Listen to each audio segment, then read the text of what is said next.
Bienvenue aux makers et graphistes en herbe. On va voir aujourd'hui comment créer un premier animal en low poly. Alors le low poly, ça sera notre première étape pour modéliser en 3D de manière assez simple, de voir tous les outils dont on peut avoir besoin avant de préparer un petit rendu. Alors du low poly, on peut bien sûr passer à des choses beaucoup plus complexes par la suite et lisser, mais ça va déjà être une première base pour apprendre à modéliser. Alors première chose, on va passer en vue orthographique. Donc on va se rappeler on appuie sur le pavé numérique sur la touche 5. Donc là je passe en vue orthographique. Donc on voit qu'il n'y a plus de ligne en perspective. Ce que je vais faire, c'est que je vais importer une image de fond. Donc pour ça, je vais aller ici, image de fond, hop, ajouter image, ouvrir. Là, vous allez aller dans... Alors moi j'ai déjà mon petit dossier qui apparaît ici, c'est mignon. Low poly, donc là on peut avoir une petite vue par icône, vous voyez, tac, ici j'ai déjà fait un rendu avec deux loups, et ici je suis parti de ce loup là, tac, donc je vais ouvrir image, hop là, voilà, donc ce que je souhaite faire maintenant c'est voir donc mon image, donc là je suis en perspective cavalière si vous préférez, je ne vois rien, en revanche si je passe en vue de face ou en vue de côté, ou même si je passais en vue de dessus ou en vue de dessous, j'aurais mon loup. Voilà. Alors, du coup, moi, ce qui m'intéresse, c'est de repasser en vue de face. Et maintenant, on va aller créer un plan, et on va en fait travailler autour du loup. C'est-à-dire, on va faire une espèce de boudin qui va être le corps général, sans les oreilles, ni les pattes, ni la queue. Donc ici, je vais aller chercher le plan. Donc là, vous faites Shift A pour faire apparaître un menu avec tout ce qu'on a besoin comme outil. Ça reviendrait à faire T et aller ici, en fait, hein, tout simplement. Donc Shift A. Donc plan. Alors, on voit que le plan n'est pas dans le bon sens. Hein. Ici, on voit qu'il est pas tourné dans la bonne direction. Bah, c'est pas grave, on va aller ici, dans cette fenêtre, on va aller dans Rotation. Je vais taper 90 sur l'axe des X, et comme l'axe des X est ici, ça va relever mon plan. Donc là, du coup, bah, je peux le bouger et venir le mettre directement ici. Voilà. Alors, on voit ici, quand on bouge en 3D, je perds mon loup, c'est normal. Il faut que je revienne en vue donc, de face. En revanche, on voit bien qu'on est sur un plan, donc c'est-à-dire aucune épaisseur. Donc j'espère que pour tout le monde, c'est à peu près clair. Maintenant, ce qu'on va faire, c'est sélectionner les vertex. Alors là, vous voyez, j'ai fait CTRL Tab, mais je ne suis pas en mode édition, je suis en mode objet. Donc pour passer en mode édition, bah, je vais appuyer sur Tab, voilà. On voit qu'ici, j'ai mes vertex qui apparaissent, hop. Et je vais pouvoir commencer à travailler. Donc là, je vais zoomer un petit peu. Si le fond vous embête ici, vous appuyez sur Z et vous passez donc en mode fil de fer. Et on va pouvoir commencer à travailler. Donc ici, ce que je vais faire, c'est que je vais, alors du coup on va pas le voir, je vais agrandir ici mes panneaux, en fait, en les dupliquant les uns à côté des autres. Hop, alors je reviens en vue de côté. Pour que ça soit clair, je quitte le fil de fer pour l'instant. Et là, ici, ce que je vais faire, c'est que je vais sélectionner mes deux... Ah, je suis sur la Magic Mouse, donc ça va bugger de temps en temps. Je vais, hop, voilà, éviter de poser mon doigt sans faire exprès. Donc je vais poser, en fait, je vais tirer mes deux vertex qui sont ici. Donc en appuyant sur la touche CTRL avant et en faisant un clic gauche dans la direction que je souhaite, regardez, je vais vers le haut, je vais pouvoir dupliquer en fait mon panneau. Alors, une fois qu'il est dupliqué, je peux toujours faire un scale, S, pour réduire, vous voyez, tout de suite, hop là. Alors, petite astuce quand on fait un scale, je vais revenir en arrière, c'est si je fais mon scale en ayant ma souris directement sur la ligne, qu'est-ce qui se passe? C'est vraiment un peu la merde. En revanche, si je m'éloigne un petit peu, je fais scale, vous voyez, j'ai mon trait de réglage qui est un peu plus loin, du coup ça me permet de venir un peu avoir un petit peu plus de jeu en fait, voilà. Et je peux venir régler comme ça ma tête. On peut toujours sélectionner un point et bouger son point, clic droit, clic gauche, voilà, de façon à pouvoir manipuler mes vertex. Alors, hop, on va essayer dans la mesure du possible de faire le moins de plans, tout simplement parce que le moins de plans possible va nous simplifier un petit peu la vie. Alors, je vais, hop là, revenir en vue, hop, de côté. Tac, ça, je vais venir le positionner, donc ça va être le haut de mes oreilles, je pense, si je dis pas de bêtises, je tourne, on contrôle, j'agrandis. Hop, j'aurais pu faire un scale. Oh, ça va m'énerver cette souris. Je vais revenir ici. Tac, j'ai une première partie de mon museau, je peux même dire ça. comme ça, tac. Bon, je simplifierai peut-être après. Contrôle, pareil, j'agrandis, je peux même faire scale ici directement. Vous voyez, mais si je suis trop sur mon trait, c'est un peu galère. Hop, et là, je vais venir mettre ça. Comment je vais mettre ça? Je vais peut-être venir dire que ça, c'est ça. Hop. Ça, c'est ça. Non, bon, on va plutôt faire ça comme ça. Tac, ce point-là, ici, celui-là, là. Hop. Tac. Bon, ça m'en fait peut-être beaucoup, on va voir. Je vais peut-être en supprimer un après. Ce sera l'occasion de vous montrer les outils pour supprimer. Hop, et je fais ceci. Et ensuite, je vais venir réduire mon point en haut. Alors, vous pouvez passer en Z, ça sera plus simple. Et on va commencer à régler le regard du toutou. Voilà. Hop. Hop. Et là, pareil, j'ai reculé mon point. Tac. Donc là, en gros, ce que j'ai fait, c'est le visage. Vous voyez, j'ai la forme. Maintenant, je vais aller chercher l'arrière. Ça va être tout aussi simple. Hop, contrôle, je clique, scale, je peux réduire un peu. Pareil, contrôle, je clique, tac, scale, et je réduis un peu, voilà. Tac, et là, je peux commencer à manipuler un peu. Hop, hop. Et j'ai le corps de mon toutou. Alors, effectivement, ici, on pourrait presque rajouter un point, se dire, bah, finalement, j'ai quand même ici le corps qui s'affine légèrement, donc j'aurais pu m'amuser à rajouter peut-être un point. Alors là, je fais nimp, on va faire ça comme ça, hop, tac, j'en prends deux, contrôle, je clique, scale, voilà, vous voyez, je suis à peu près, et voilà, tac, on va se positionner tranquillement, voilà. Donc là, j'ai mon boudin. Donc ce boudin, on va le sélectionner, ici, et je vais maintenant appuyer sur E, et je vais l'extruder. Alors, quand on extrude un objet, en fait, dans Blender, donc là, je fais un E, vous voyez, nous, on va travailler à la moitié, en fait. Donc je vais faire la moitié de mon chien, c'est-à-dire la moitié de l'épaisseur, comme ceci. Hop, et là, je vais aller appliquer un modifieur, donc on va aller chercher ici, dans cette petite fenêtre, donc je vais faire N pour faire supprimer ma fenêtre d'à côté, et je fais apparaître mon modifieur, qui est mon modifieur ici, miroir, voilà. Donc pour éviter qu'ils se détachent l'un à l'autre, je vais cliquer sur troncature, comme ça les deux blocs vont rester collés l'un à l'autre. En revanche, je vais prendre Z comme axe de duplication, donc celui-ci, comme ça mon chien il est bien en fait dupliqué sur l'axe des Z. Et ici on peut faire donc, hop, faire apparaître les différents traits, les vertex et les arêtes qu'il me manque. Ce sera plus facile parce qu'on peut du coup les sélectionner. Il va vous dire non, c'est l'autre en face, mais au moins comme ça vous savez où vous en êtes. Surtout, vous n'appliquez pas, sinon on perd le côté dynamique du modifieur. Alors, maintenant une fois que j'ai mon chien qui est fait comme ça, je vais pouvoir donc aller chercher mes oreilles. Donc là par exemple, si je prends l'outil K, bah, je vais pouvoir couper ici, tout simplement, alors je vais pouvoir couper pour extruder l'oreille. Donc ce que je vais faire, c'est que je vais aller couper ici, tac, comme ça, tac, entrée.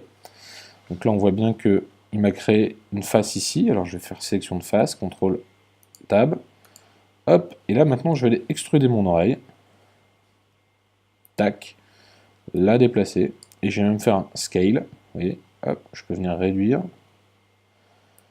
je bouge en arrière légèrement, hop, pour que ça ressemble à l'oreille de mon chien. Je peux aussi du coup déplacer par là, voilà, donc là j'ai fait mes oreilles. Alors bien sûr, on peut aller plus loin dans le côté low poly, hein. On peut diviser encore, on peut retravailler, sculpter.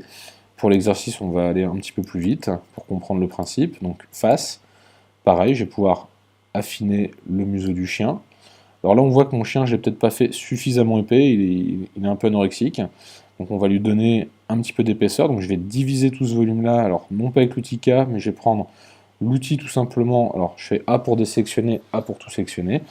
CTRL R, et je vais ici le diviser en deux, vous voyez, et là je vais dire à partir d'ici. Toutes les lignes ne m'intéressent pas, donc je vais juste sélectionner les lignes qui m'intéressent, donc arrête, donc CTRL Tab, et ici je vais sélectionner, hop, les arêtes qui m'intéressent, donc pas forcément celle-là, et je vais lui donner un petit peu d'embonpoint, donc là on peut passer en vue de face, vous voyez, et on va commencer à sculpter un peu notre chien.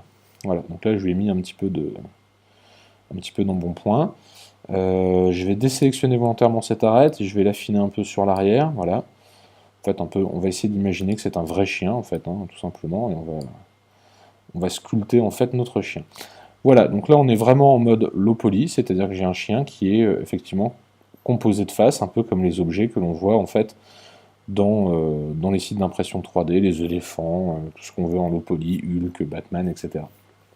Pour faire les pattes, eh bien, on va utiliser la même technique que ce qu'on vient de faire pour les oreilles. Donc là, je vais prendre K, je vais me mettre en vue de côté avant, hop. Donc on voit ici que je vais avoir besoin d'extruder ici. Donc là, ce que je vais faire, c'est que je vais venir couper, en fait, tout simplement. Ici, vous pouvez prendre directement la trancheuse à jambon si vous êtes en vue de côté, CTRL R, hop. Je dis ce volume-là, et je bouge mon trait ici, tac. Donc ce qui veut dire que maintenant, ici, j'ai une face. Donc CTRL Tab, face, hop, et je me mets en vue de côté. Alors par contre, ce qui va se passer, c'est que vous voyez, mes pattes ici, elles sont jointives. C'est pas grave, et ça va être un peu fin. Donc ce que je vais faire avant, c'est que je vais venir sélectionner donc mes arêtes, celle-ci et celle-ci. Je vais me mettre un petit peu plus d'épaisseur. Alors, c'est normal, là, ça ne marche pas, j'ai pas sélectionné mon truc. Voilà. Hop, par contre, ouais, j'ai fait une bêtise tout à l'heure. On va revenir un peu là. Voilà. Hop, une fois que c'est fait, j'ai un petit peu plus de place. Et là, je vais prendre l'outil K. Et là, pareil, je vais, tac, couper ici. Alors, j'ai pas fait entrer. Tac, hop là. Alors, il y a d'autres... Ah bah alors, tac, K, entrée. Il y aurait d'autres façons de faire. Par exemple, si je prends une face, ici, et que je fais W, j'aurais pu faire subdiviser les deux, vous voyez. Et après, je peux très bien dire, par exemple, fusionner. Alors, on va revenir en arrière pour vous montrer. Hop, donc là je ne vais pas prendre K, je vais juste prendre ma face, CTRL Tab, face, hop, donc là je vais dire W, subdiviser. Par contre, moi ce que j'aimerais bien, c'est finalement peut-être garder une des deux faces, donc là je vais dire, j'ai sélectionné les deux, fusionner, vous voyez, il ne me reste plus que deux, pareil ici, fusionner, et là du coup je peux reprendre mon arête, hop, et puis je peux bouger celle-là, vous voyez. Et je peux même bouger l'autre en même temps, hein, il suffit de sélectionner les deux. Tac. Voilà. Et j'ai bougé mon arête. Donc là, je peux venir faire maintenant une extrusion uniquement de cette partie-ci. Voilà, il y a plein de manières de découper, modéliser, etc. Enfin, vous verrez que ça a son importance par la suite, mais pas forcément sur un objet aussi simple. Alors ici, j'extrude. Alors, on voit par exemple qu'ici, j'arrive donc sur ma patte. Au niveau de l'ergot, je vais déjà lui donner un sens. Hop, une petite rotation, donc R. Donc on peut même faire un petit scale pour affiner. Tac, on voit que le chien commence à se composer en 3D. Et on a donné le sens de direction pour la prochaine extrusion. Donc je repasse en vue de côté, extrusion. Hop, R, je redonne un sens. Et E. Tac. Et de la même manière, vous voyez, on peut venir relever la patte. En revanche, on voit que la patte, elle est plutôt, non pas vers l'avant ici, mais vers l'arrière. Eh bien, je vais me mettre en vue de côté. Je vais désélectionner seulement le visible, donc limiter la sélection au visible, c'est le cas ici, je le désélectionne. Ce qui veut dire que je ne suis pas en mode fil de fer, mais je vais au travers. Donc du coup, quand je vais être en vue de côté, que je vais prendre B, la fenêtre de sélection. Donc d'abord on désélectionne. Je vais pouvoir sélectionner en fait mes faces ou mes vertices. Alors on va repasser sur les vertices si on a besoin des vertices. Hop, je sélectionne. Et là, on peut bouger, vous voyez, les éléments. Alors là, j'ai un petit souci, mais je pense que c'est lié à ma modélisation. Oui, oui, oui, oui, c'est lié à ma modélisation. Alors, on va revenir en arrière, CTRL R, tac. Et c'est parce que j'ai pas, j'ai pas de division ici. Bon, j'ai fait un peu n'importe quoi, mais c'est pas grave. Donc, ce qui va m'intéresser, je vais revenir en vue de côté, tac. Je vais tout sélectionner cette fois-ci. Là, R, et voilà, et là je vais reculer. Mais au moins, je suis certain d'avoir sélectionné tous mes points en même temps. Alors ici, j'ai modélisé ça un petit peu à l'arrache pour l'exercice. Je fais plus attention à ce que je dis que ce que je fais, mais bon. Globalement, maintenant, on est en vue, donc, fil de fer, on peut voir, enfin, pas un vrai fil de fer, on peut voir au travers, donc faire attention quand vous faites une sélection, parce que du coup, il va venir sélectionner vraiment tout ce que vous aurez dans la fenêtre. Donc si vous voulez éviter ce genre d'erreur, on va repasser à limiter au visible. Voilà. Pour la patte arrière, ça va être exactement du même acabit. Pour la queue, pareil. Voilà. Donc on va rediviser ici, on va faire une extrusion. Donc là pareil, je peux ici revenir diviser ma face.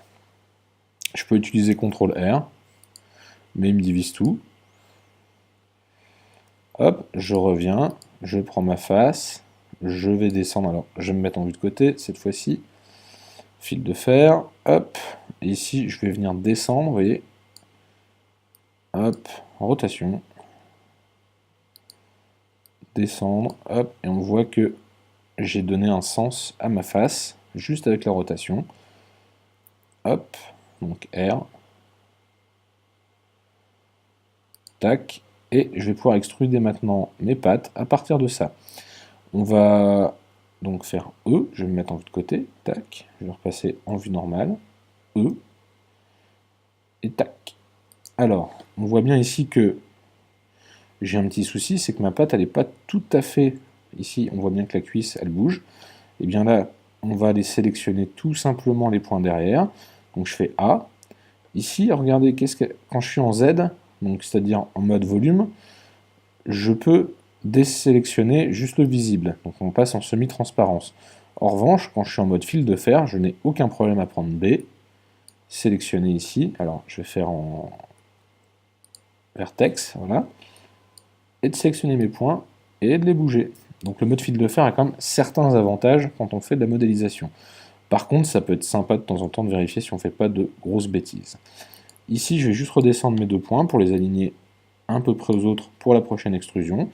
Et là, qu'est-ce que je vais faire? Je vais venir sélectionner ma face. Hop, face. Tac, je me remets en vue de côté.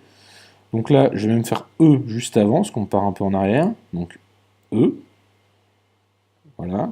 Alors, on pourrait même dire ici, finalement, je pourrais... Alors, ah, je fais une bêtise. Donc A, CTRL Z. Tac, on revient en arrière. Et on va bouger...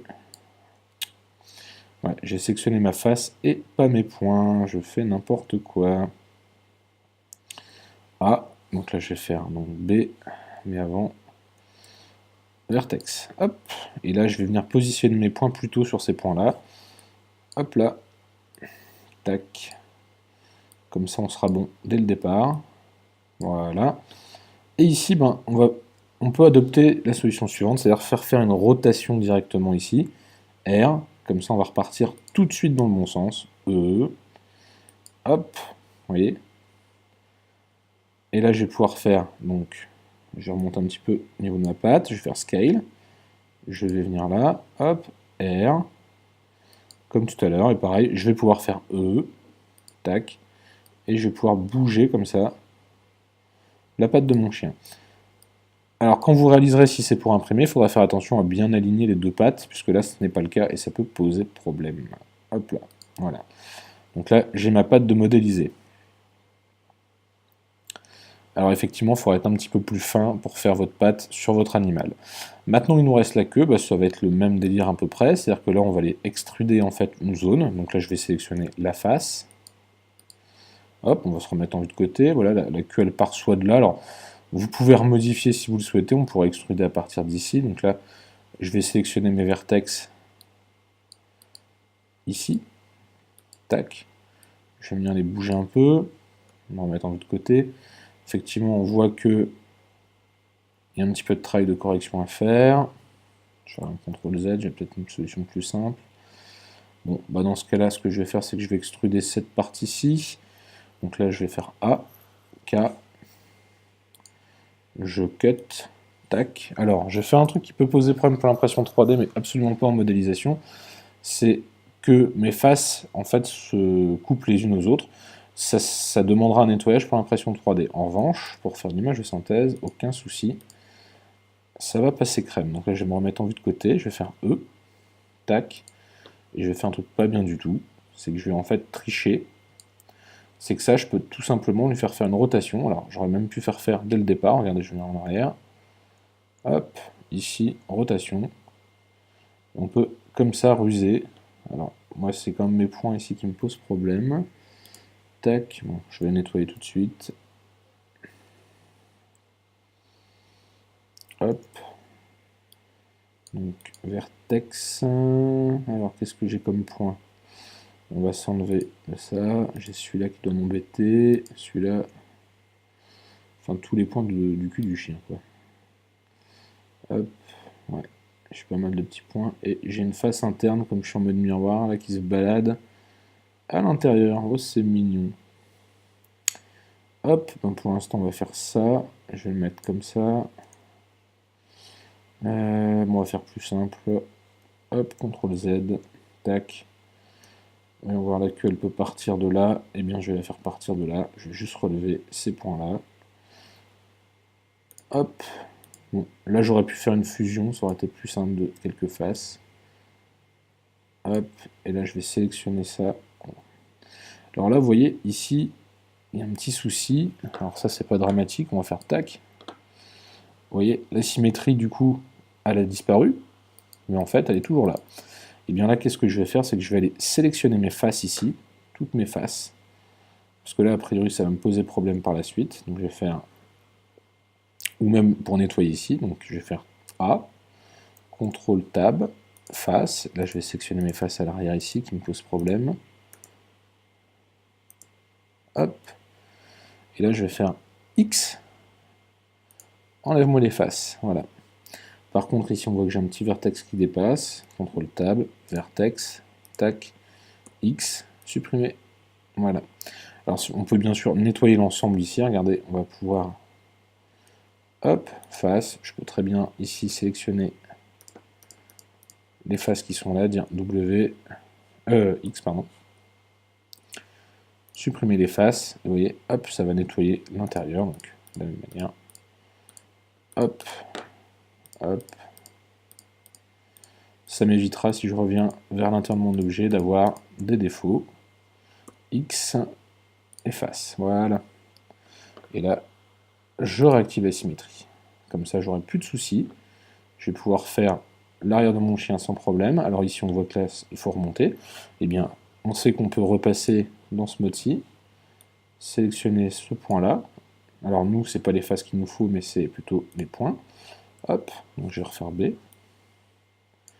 Je sélectionne ce point, et voilà, hop, je corrige mon défaut. Idem ici, hop, alors A, parce que sinon il va me bouger mes deux points. Hop, et je vais bouger ma queue à partir de là. Donc je vais découper ici, tranquillement. Hop, je vais découper ici, donc K. Tac, entrée. Hop. Et bien là, je mets en vue de côté, extruder. Tac, je bouge ici, et je triche à mort, c'est pas dramatique.